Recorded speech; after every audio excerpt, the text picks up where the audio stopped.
For some of us, we can gain focus in our lives through adversity that we do not invite, but that we find ourselves in. Almost 30 years ago, I was a successful consultant, had a wife and 2 children. I had a great life. And then I was diagnosed with cancer. When I was diagnosed with cancer, my first reaction was, boy, I don't have time for this. I've got to be in Seattle on Friday.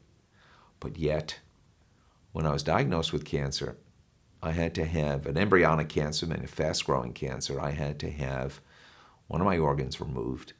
And I thought I was done, but I wasn't done. I was then, over the next 4 weeks, told that I needed elective surgery in order to determine whether or not it had spread to another part of my body. And I dreaded the phone calls from my oncologist and doctors who were trying to help me because I just wanted this to end.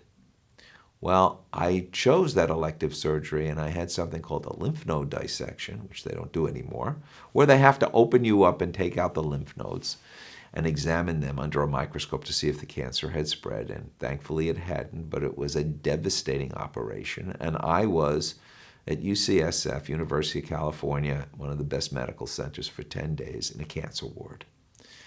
For anyone who has been in a cancer ward, you know that who will live, who will die, who will survive is not certain. And your whole world becomes that place.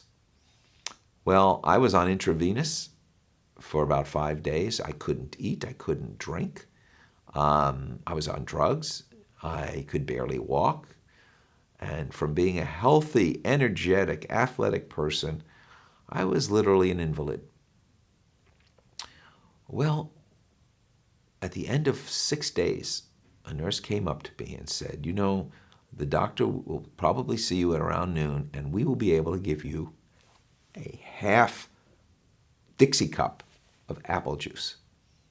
And I could not wait. It was the first thing that I was going to be able to have in that 6 days. It was a milestone. Well, the afternoon went by, the doctor didn't come, and I didn't get my apple juice. And I found myself in tears. That apple juice was something that, for me, was the most important thing in the world. Well, that was adversity, and I thought to myself, my gosh, if this is the lowest that I'm going to get, if I ever get out of this, if I ever get out of this alive, I'm going to be grateful, and I'm going to have focus. And you know what I'm going to focus on? I want to see my children grow up. That's all I want. Well, thank God, I survived. My children, who were 10 and 14 at the time, grew up.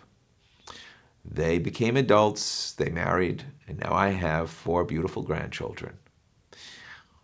But the moral of that story and the lesson is that had I not had that apple juice and not had that moment of saying, my gosh, if I survive, if I can get beyond this, my life will change, then I might not be able to appreciate every day and every person and every encounter the way I do. So I do not wish that any of you get cancer. I do not wish that any of you have lymph node dissections. I do not wish that any of you be on intravenous for 6 days and look forward to a half Dixie cup of apple juice. But I do hope that you find that focus. For me, it was seeing my children grow up. That became the most important thing in the world. So what's your apple juice of adversity? And what is your focus for the rest of your life?